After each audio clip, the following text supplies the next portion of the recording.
पचारुचंती पद्मपुरवासी कुआड़े गला railway station घोषणा करी कहीं भूली गला बीजेपी 2018 मसीहार एही ट्वीट को देखंतु।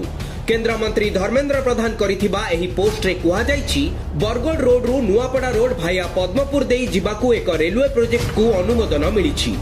एहा भितरे 4 वर्षरू अधिक समय बीती जाइथिले मध्य फल शून्य, काम टिकिए भी आगेइनी।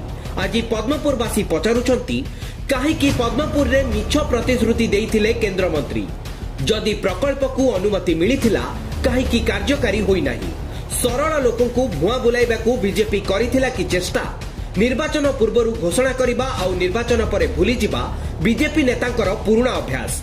समान न्याय केंद्र मंत्री धर्मेंद्र प्रधान निर्वाचन आगरू नुआ रेल लाइन कथा कहिथिले आउ तापरे भूली गले। सेही बळी बरगड़ रे इथानल प्रकल्प पई होइतिबा घोषणा संपूर्ण हेबा बदलरे अधारे अटकी जाइछि।